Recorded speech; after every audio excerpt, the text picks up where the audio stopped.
everyone! Welcome to the Fun Dax page. For today's vlog, we will be meeting Coco's new fur mom, fur dad, and fur brother. Yes, so we are on our way to the north. And kasama namin si Coco. Diba, napaka-sweet. Medyo nasad kami na very light, pero you know, that's life. Na-traffic din ng very light, pero that's life. Ayan, we're just enjoying our moments with Coco. Coco is actually one of our favorites. Lagi namin siyang kasama. And that's why, kita yun naman, sobrang comfy niya, diba? Pero ayun nga, biyahe pa din kami. Medyo tumagal yung biyahe, pero again, okay lang.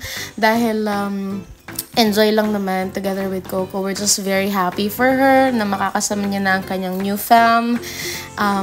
Panigurado matutuwa siya lang kay Coco kasi sobrang harot and malambing.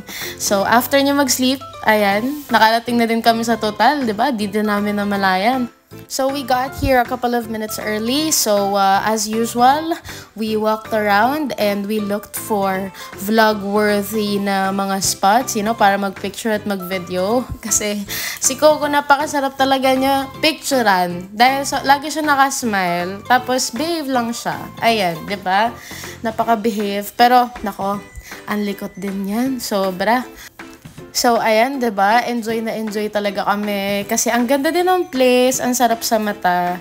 Ayan, may ganyang shot si Coco, diba? All greens, and then all smiles. And then habang nagsushoot kami, nakita na namin sila, madam. So, ayan na sila, diba? First meet.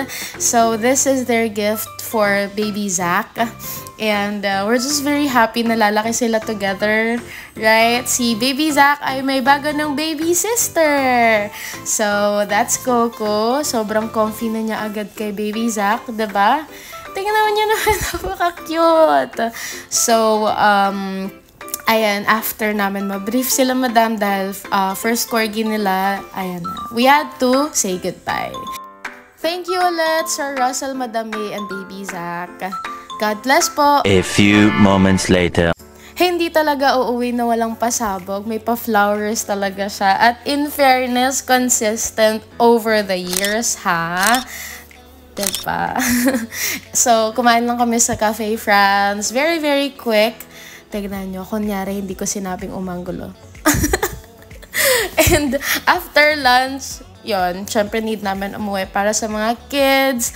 Nag-take out lang kami ng Jollibee, their favorite, on our way home. And then after that, uwi na din. So again, thank you for watching. Please like and follow for more videos and support our page. Bye!